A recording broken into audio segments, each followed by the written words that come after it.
입니다. 이번 시간에는 39페이지입니다. 자, 이제 무형자산을 정리해 보도록 하겠습니다. 네, 무형자산이란 무엇인가? FAT 1급 교재에 있는 내용과 똑같습니다. 무형자산은 재화의 생산이나 용역의 제공, 타인에 대한 임대 또는 관리에 사용할 목적으로 기업이 보유하고 있으며 물리적 형체가 없지만 식별 가능하고 기업이 통제하고 있으며 미래 경제적 효익이 있는 비화폐성 자산을 말한다. 그러니까 여기서 여기까지는 유형자산의 정의하고 똑같아요. 그죠? 유형자산을 설명할 때도 여기서 여기까지는 똑같이 설명합니다.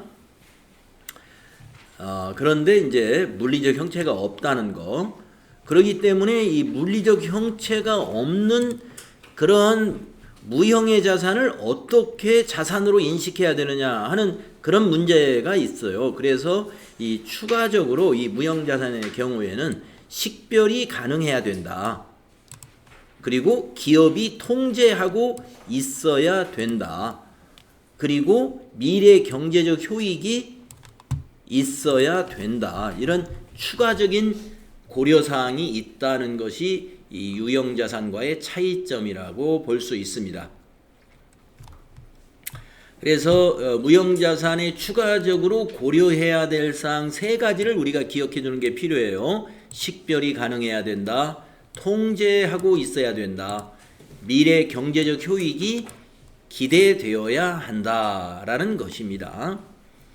그래서 밑에 주위에 보면은 예를 들어서 교육훈련비라든가 마케팅 비용 같은 것은 우리가 미래 경제적 효익이 있기 때문에 마케팅 비용을 쓰고 직원들을 교육시키고 하고 있어요. 하지만 직원들을 교육시켰다고 해서 그 직원을 우리가 유형이나 무형자산처럼 말이죠. 직원을 통제할 수 없다는 것입니다. 직원은 자기 개인적 근로의 자유가 있지 않습니까? 내가 이 회사를 퇴사해서 다른 직장으로 이동할 수 있는 권리가 있어요. 그렇기 때문에 통제가 불가능합니다.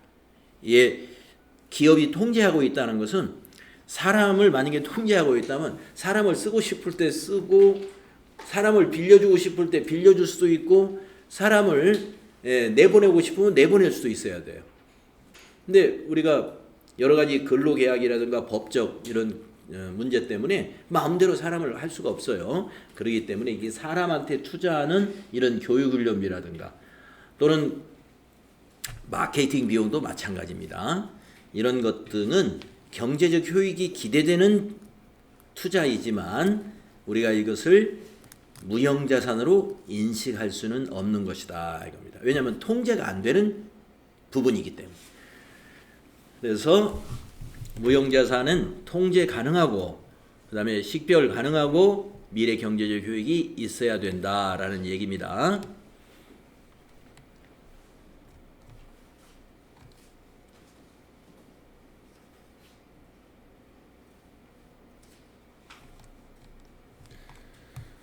네, 그 다음에 이제 내부적으로 창출한 무형자산에 대해서 알아보겠습니다. 네, 내부적으로 창출하는 무형자산 어떤 것이 있느냐? 개발비가 이제 거기에 해당이 되죠. 개발비. 개발이라는 것은 기업 내부에서 개발을 하는 것을 우리가 개발비라고 하거든요. 그 개발비가 어떻게 어느 범위까지를 우리가 개발비로 자산으로 인식할 수 있는지 그 내용을 보겠습니다. 내부적으로 창출한 무형자산이 인식 기준에 부합하는지를 평가하기 위하여 무형자산의 창출 과정을 연구 단계와 개발 단계로 구분한다. 무형자산을 창출하기 위한 내부 프로젝트를 연구 단계와 개발 단계로 구분할 수 없는 경우에는 그 프로젝트에서 발생한 지출은 모두를 연구 단계로 본다. 이런 이야기입니다. 그러니까 우리가 개발 단계로 구분되는 것이 확실해야 개발비로 인식할 수 있는 건데 연구 단계와 개발 단계를 구분하기가 어려운 부분에 대해서는 전부 다 연구 단계로 봐야 된다. 좀 개발 단계로 구분하는 것을 좀 까다롭게 적용해야 된다는 그런 의도입니다. 다음 페이지. 그러면 연구 단계와 개발 단계를 구분해야 된다고 하는데 연구 단계라는 것은 다 비용 처리하는 해야 된다는 것이에요.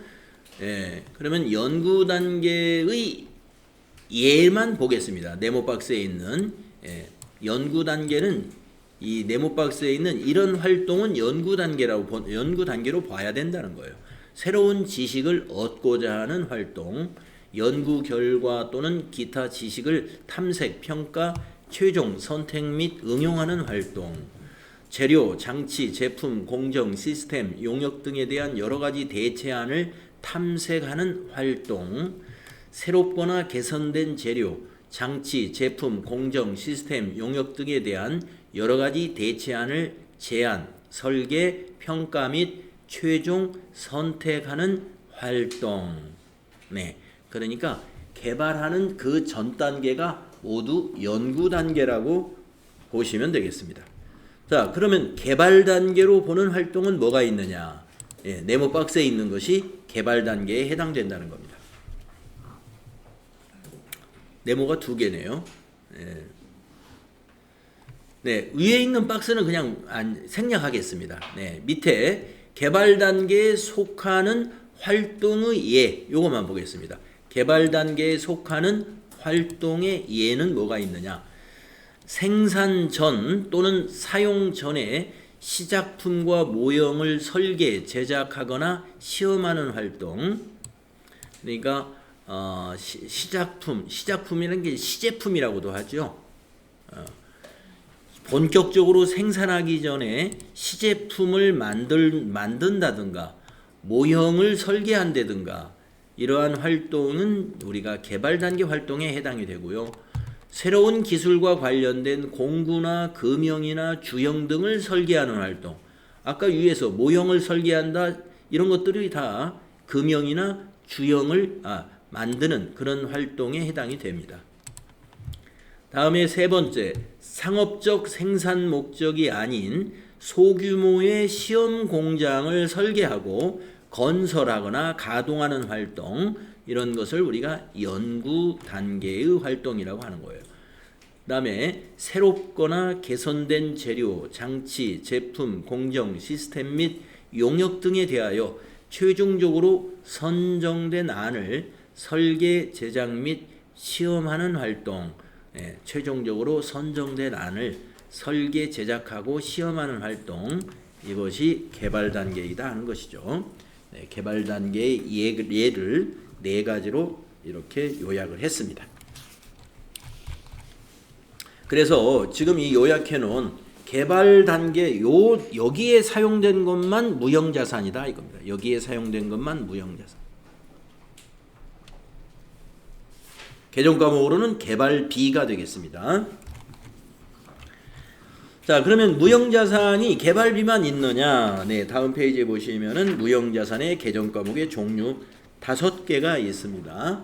영업권, 산업재산권, 광업권, 네, 개발비, 소프트웨어 이렇게 있는데 여러분 FAT 2급에 있는 그 교재 내용과 똑같습니다. 지금 앞에서 쭉 앞 페이지에서 설명한 것은 이 개발비를 설명하려고 설명한 거예요. 이 개발비. 연구 단계와 개발 단계를 나눈다 하는 것은 이 개발비를 설명하기 위해서 40페이지에서 설명하고 있는 것이고요.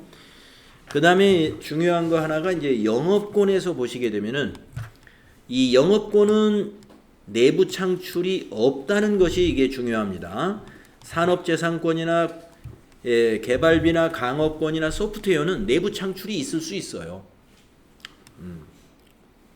내부 창출이 있을 수 있습니다. 하지만 영업권은 내부 창출 영업권은 인정하지 않는다라는 거, 요게 아주 특이한 것이기 때문에 기억을 하셔야 돼요. 내부 창출 영업권은 인정하지 않는다. 그러면 영업권이라는 무형자산이 어느 시점에서 인정이 되는 것이냐, 어떤 경우가 인정이 되느냐 하면은 사업의 결합으로 취득한 영업권으로 인정이 됩니다. 사업 결합으로 취득한 영업권. 그러면 사업 결합으로서 취득한 영업권이라는 건 무엇이냐 하면은요. 합병 이제 그 결합이라는 건 합병인데 이러한 결합을 하면서 자산을 초과하는 금액을 영업권이라고 한다. 그러니까 우리가 지급한 것이 자본을 여기서 자산해 놓고 자본을 했죠. 우리가 자산은 부채와 자본을 우리가 자산이라고 하는데 여기서 말하는 것은 이제 순자산을 말하는 거예요. 그래서 순자산보다 초과된 금액을 지급했다면 그것이 영업권이 되는 것입니다. 자, 예를 한번 들어보겠습니다.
네,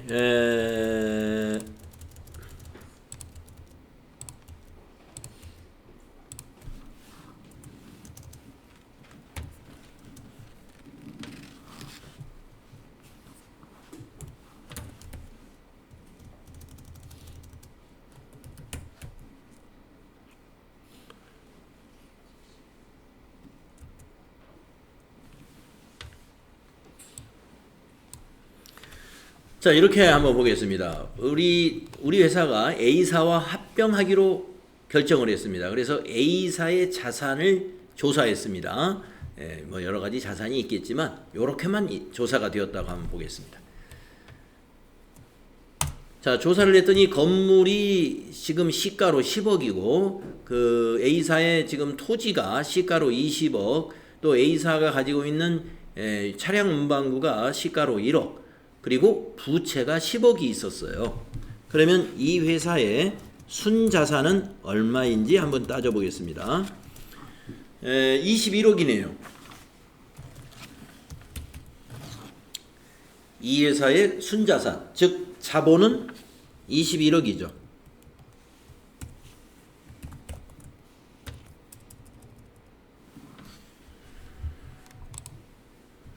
그러면 따라서 순자산이 21억이기 때문에 A사의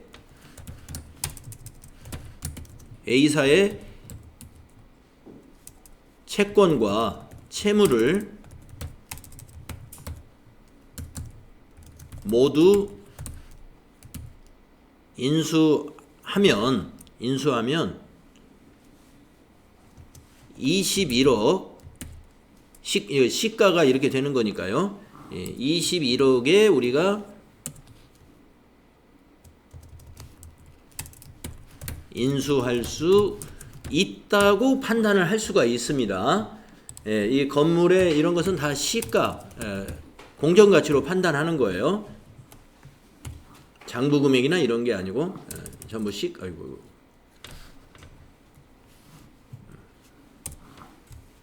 모두 시가예요. 전부 다 시가입니다.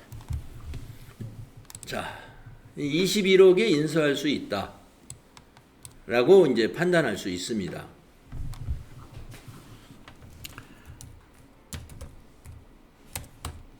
그러나 A사는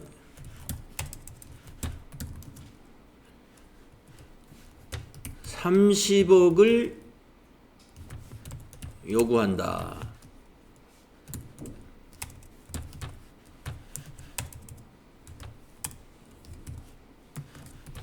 아이쿠.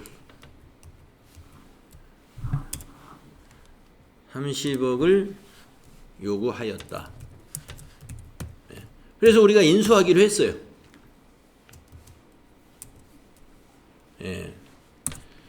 그래서 우리가 인수를 합니다. 그러면 이제 인수시 분계를 한번 보겠습니다.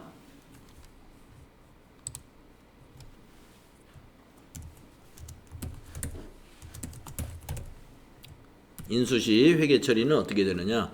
자, 차변의 건물 10억, 차변의 토지 20억 우리 거 됐고, 또 차량 운반구 1억,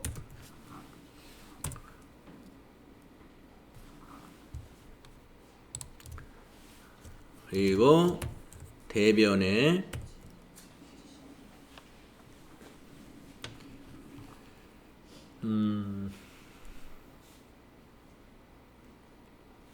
무슨 부채인지 모르지만 부채가 또 우리가 늘었어요. 10억. 부채 10억. 그리고 우리가 현금으로 30억을 지급했어요. 네. 지금 현재 차변과 대변의 차이가 얼마인지 한번 확인해 보시면은요.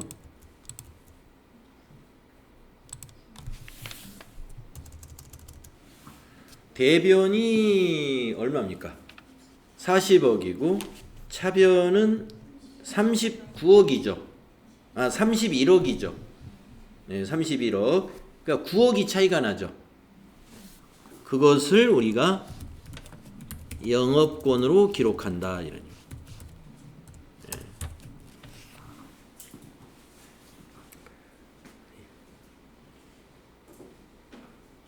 그것을 그 차이를 우리는 영업권으로 인식한다. 사업 결합 시 자본을 초과하는 금액을 영업권으로 기록한다.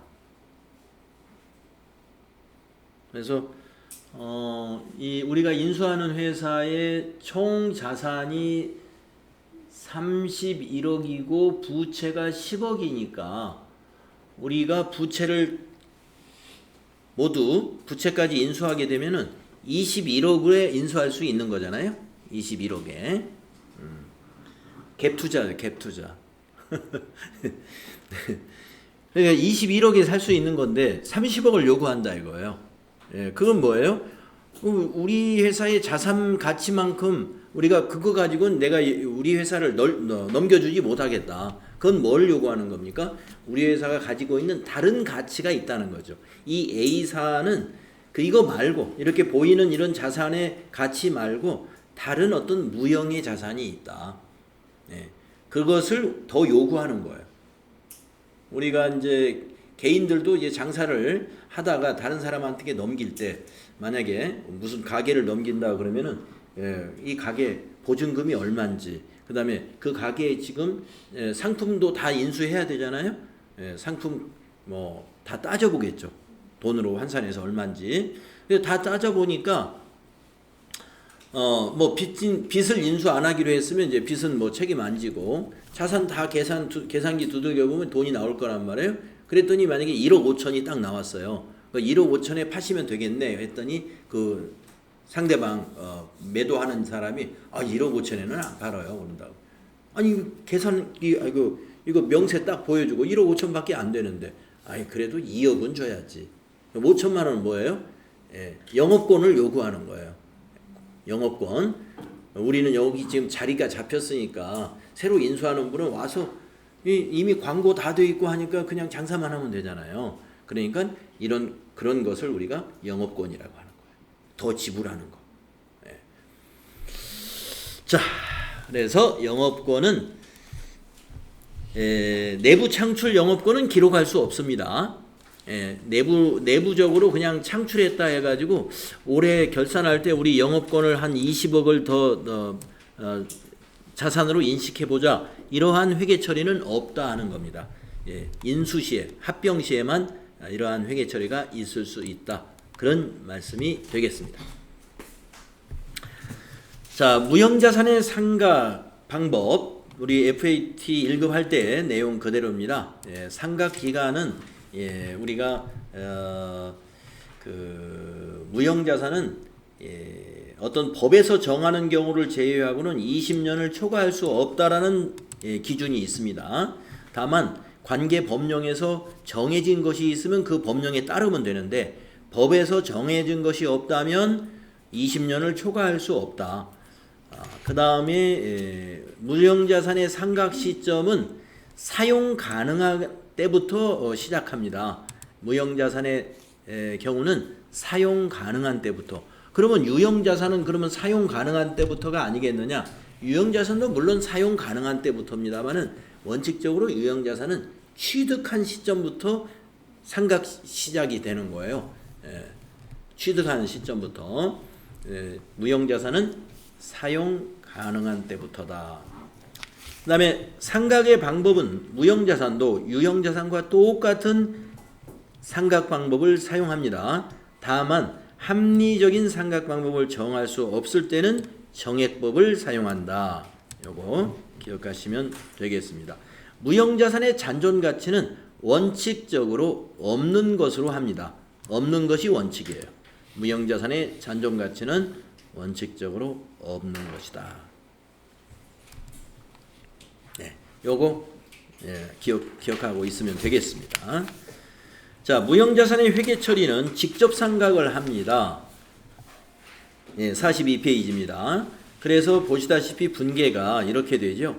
차변은 무형자산 상각비, 배변은 직접 개발비 내지는 영업권, 이렇게 자산 차감 계정이 아닌 직접 자산에서 감소시킨다. 이게 유형자산과 다른 점입니다. 유형자산의 차변의 비용 처리하는 계정 과목은 감가상각비라고 하는 판매관리비 계정을 쓰죠. 그런데 무형자산은 감가상각이라고 하지 않고 무형자산 상각비라고 하는 별도의 판매관리비 계정을 씁니다. 무형자산 상각비 그리고 감가상각비, 이렇게 차이가 있어요. 유형자산에서는 비용 처리할 때 감가상각비, 무형자산은 무형자산 상각비라고 한다. 그리고 직접 상각을 한다는 거 기억하시면 되겠습니다. 다음에 이제 기타 비유동자산, 임차 보증금, 여러분 뭔지 아시죠? 임차 보증금, 전세권, 그 다음에 장기 외상 매출금, 장기성 바드름, 이런 것을 우리가 기타 비유동 자산 계정 과목이었죠. 자, 이렇게 해서 자산을 다 마쳤고요. 다음은 부채. 부채는 유동부채와 비유동부채로 구분합니다. 유동부채 계정 과목들 몇 가지 여기 소개해 놨네요. 단기부채로서 매입채무, 단기차입금, 선수금, 예수금, 미지급비용, 선수수익, 이런 계정 과목들이 유동부채에 해당되는 것이다. 다음에 이제 비유동부채 계정 과목으로 정리를 하는데요. 비유동부채라는 것은 유동부채가 아닌 나머지 부채가 다 비유동부채죠. 결산일로부터 상환기한이 1년 이후에 도래하는 장기성 부채가 비유동부채입니다. 비유동부채 사채에 대해서 설명을 아주 많이 해놨어요. 그래서 사채 부분에 대해서는 우리가 앞부분에 있는 내용은 FAT 1급에서 정리가 됐던 내용입니다. 앞부분에 있는 내용은. 근데 이제 뒤에 있는 내용이 새로 추가된 내용이 있어요. 그래서 우선 앞부분을 복습을 좀 하고 추가된 내용을 좀 자세히 설명을 드릴게요. 자, 사채라고 하는 것은 이 현금의 흐름이 이렇게 흘러가는 것이다 하는 얘기입니다. 사채를 발행한 회사와 사채를 사주는 회사가 있어요. 그래서 사채를 발행한 회사 입장에서의 회계 처리를 우리가 할 겁니다. 사채를 사는 회사의 회계 처리는 이미 자산에서 해봤다고 보시면 돼요. 사채를 사가지고 단기간의 매매 차익을 목적으로 샀다. 그러면 사채를 사는 회사는 단기 매매증권. 만약에 장기간에 걸쳐서 투자할 목적으로 사채를 샀다. 그러면 매도 가능 증권. 만기까지 보유하면서 이자 소득을 올리려고 샀다. 그러면 만기 보유 증권. 그러니까 사채권자의 회계 처리는 이미 자산에서 공부한 거고, 우리는 요 단원에서는 이제는 발행하는 회사의 회계 처리를 공부할 거예요. 그래서 발행하는 회사가 사채 투자자들로부터 돈을 받고 유가증권을 이렇게 넘겨줍니다. 사채권을. 그리고 거기에 약속한 이자를 약속한 날에 지급을 해줍니다. 그리고 만기가 되면은 사채권자에게 우리 발행한 회사가 액면 금액을 상환해 줍니다. 이렇게 함으로써 사채가 마무리가 되는 것이죠.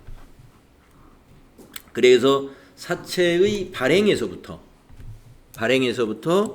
우리가 이자 지급과 그 다음에 액면 금액을 상환하는 단계까지의 이 분계를 공부를 하는데, 우리 FAT 1급에서는 요 발행하는 단계까지만 공부를 했어요. 요 발행하는 단계까지만. 네, 그래서 TAT 2급에서는 그 이후에 사채는 발행하고 끝나는 게 아니라 이제 약속한 날에 이자를 지급해 줘야 되거든요. 이자 지급했을 때 어떻게 회계 처리를 하는지, 또 만기 때 원금을 상환할 때 회계 처리는 어떻게 하는 것인지, 이 과정에 대해서 우리가 이제 공부를 할 거예요. 그 밑에 있는 표는 이제 사채와 관련된 용어들입니다. 사채 발행 및 현금의 흐름 위에 있는 그림을 얘기한 거고요. 자, 액면 금액이라는 것은 사채에 표시된 금액을 말합니다. 사채에 표시된 금액. 그리고 액면 이자율이다 하는 것은 역시 사채에 표시된 이자율입니다. 그래서 표시 금액 내지는 표시 이자율, 이런 말도 우리가 사용을 하고 있습니다. 요즘은 뭐 어음도 그렇고 사채도 그렇고 종이로 이렇게 발행 인쇄해 가지고 주고받는 시대가 아니죠. 그래서 어음도 전부 다 전자어음으로, 그래서 시험에서도 전자어음 해가지고 종이로 된 것처럼 인쇄 모양을 하고 있지만 실제로는 이메일로 다 어음을 주고받고 그렇습니다. 사채도 마찬가지예요. 사채도 전자사채. 자, 그래서 표시 금액 또는 표시 이자율, 뭐 이 말은 종이로 말하면 액면 금액, 액면 이자율 같은 말입니다. 그 다음에 시장 이자율 한번 읽어보겠습니다. 자본시장에 참여하고 있는 일반 투자 대중들이 사채 구입 대신에 다른 곳에 돈을 빌려주면 받을 수 있는 이자율을 시장 이자율이라고 한다. 일반적으로 이렇게 여기서 적용되는 시장 이자율은 1년 만기 정기예금의 이자율을 우리가 보통 여기서 말하는 일반 투자 대중들이 사채 구입 대신에 다른 곳에 돈을 빌려주면 받을 수 있는 이자율이라고 볼 수가 있습니다. 그래서 대개 투자의 그 이자율 하면은 1년 만기 정기예금의 시중은행의 이자율을 생각하시면 돼요. 요즘 한 4% 정도 되나요? 뭐 요 정도를 우리가 지금 현재의 시장 이자율이다. 자, 시장 이자율은 표시 이자율과 항상 일치하지는 않으므로 시장 이자율과 표시 이자율이 다를 때 사채는 할인 또는 할증하여 발행하게 된다, 이런 얘기입니다. 그래서 그 다음 페이지 보시면 이 표가 있는데, 이것도 우리 FAT 1급 교재에 있는 표하고 완전히 똑같습니다. 완전히. 그래서 여기 이자율의 그 차이를 보면은 시장 이자율이 클 때는 발행하는 회사는 할인 발행을 해야 되고, 같을 때는 액면가대로 그대로 발행하면 되고, 또 반대로 시장 이자율이 작고 액면 이자율이 더 클 때는 할증해서 발행해야 되고, 그래야 투자자나 발행한 회사가 양자간이 동일하게 우리가 시장 이자율로 돈을 빌려 쓰는 결과가 되는 것이고, 투자자도 시장 이자율만큼의 투자 이자를 보장받을 수 있게 되는 것입니다. 그래서 우리가 사채의 할인 발행 또는 액면 발행 또는 할증 발행이라는 것이 있을 수 있는 것이고요. 밑에 있는 분계, 이 분계를 우리가 앞에서 해봤다 하는 것이죠. 사채 발행자의 분계. 그래서 액면 발행을 하는 것은 차변의 현금, 대변의 사채, 액면 그대로 발행을 했기 때문에, 그래서 액면 발행 시에는 사채의 차감 계정이나 가산 계정이라는 게 없습니다. 그래서 이런 경우에는 약속한 날에 이자 지급할 때 차변의 이자 비용, 대변의 현금 그냥 그 분계로 계속 가면 돼요. 예, 약속된 이자를. 자, 그런데 이제 할인 발행이나 할증 발행은 이게 조금 복잡해집니다. 자, 할인 발행을 했을 때 우리 분계가 이렇게 됐었죠. 예, 차변의 현금이 들어오는 것은 사채의 액면 금액보다 낮은 금액이 들어오거든요. 그러니까 이제 사채가 10,000원짜리였다면 현금은 9,000원이 들어왔다는 거예요. 이게 할인 발행입니다. 그래서 1,000원을 우리가 이 사채 할인 발행 차금으로 이렇게 기록한다. 이렇게 FAT 1급 할 때 제가 아마 이렇게 예를 들었을 거예요. 이렇게 되면은 지금 이 발행 시점에 사채의 장부 금액이 얼마가 되냐면 9,000원이 돼요. 이 사채 할인 발행 차금이 1,000원이 있기 때문에 차감이 되니까. 그러면 나중에 이걸 이대로 두게 되면은요, 만기 때 우리가 사채를 상환하면 이 액면가로 사채를 상환하거든요. 그러면 장부 금액은 9,000원인데 액면가 10,000원을 상환한다? 그러면 사채가 나중에 재무상태표에 마이너스 1,000원으로 표시가 돼요. 회계 처리를 나중에 마이너스 1,000원이 남게 되거든요. 그렇기 때문에 이 사채 할인 발행 차금을 이자를 지급할 때마다 상각이라는 걸 하게 됩니다. 그래서 그 부분을 우리가 이자 지급할 때 이게 단순하지가 않구나. 사채 할인 발행 차금이 있을 때는 이자 지급할 때 회계 처리를 그것만 하는 게 아니라 이 사채 할인 발행 차금도 상각을 같이 해줘야 되는구나. 그래야만이 이걸 상각이라는 건 없애준다는 겁니다. 없애줘야만이 나중에 사채의 장부 금액과 액면 금액이 동일해져요. 그 작업을 해준다는 거예요. 할증 발행도 마찬가지입니다. 할증 발행의 경우는 사채의 액면 금액이 10,000원인데 우리가 11,000원을 받았다는 거예요. 이걸 우리가 할증 발행이라고 그러죠. 그러면 1,000원을 우리가 대변에 사채 할증 발행 차금으로 기록합니다. 사채 할증 발행 차금 1,000원을 기록하게 되죠. 이 사채 할증 발행 차금은 사채의 가산 계정입니다. 가산 계정. 그래서 지금 할증 발행했을 때 이 사채의 장부 금액은 11,000원이 돼요. 이걸 이대로 놔두게 되면 나중에 만기 때 사채를 지급할 때는 차변의 사채 10,000원, 대변의 대변의 현금 10,000원 이렇게 되는데 지급하고 나서도 사채가 1,000원이 잔액이 남게 되네요. 사채 할증 발행 차금 때문에. 네. 그렇기 때문에 이것 또한 할인을 해 나가야 돼요. 네. 우리가 할인은 상각과 같은 개념입니다. 할인, 없애준다는 거예요. 감소시켜준다. 감소시켜준다. 그래서 상각이나 할인 같은 작업이라고 보시면 되겠습니다.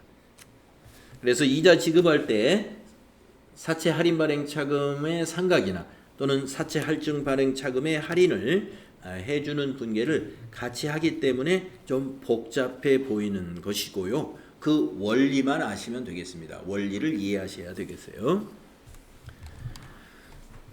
자, 재무상태표에 표시될 때는 우리가 액면 발행했을 때는 사채가 그냥 하나로 이렇게 나옵니다. 그런데 할인 발행을 했을 때는 사채가 이게 두 줄로 표시가 됩니다. 우리가 유형자산에서도 그렇죠. 유형자산을 처음에 취득만 했을 때는 그냥 건물 한 줄로 표시되지만 한번 회기기간이 한번 지나가게 되면은 감가상각을 하게 되면서 차감 계정이 생기니까 밑에 감가상각 누계까지 표시하기 때문에 두 줄로 표시하죠.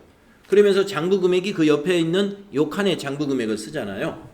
마찬가지로 사채도 할인 발행을 했으면 사채 밑에 사채 할인 발행 차금이 같이 표시가 되면서 오른쪽 칸에 장부 금액이 표시가 되고요. 할증 발행했을 때도 마찬가지로 사채 밑에 사채 할증 발행 차금이라는 계정 과목이 딱 붙어 다녀요. 그리고 이건 가산 계정이죠. 그래서 여기에 또 오른쪽에 11,000원이라고 표시가 되는 것이죠.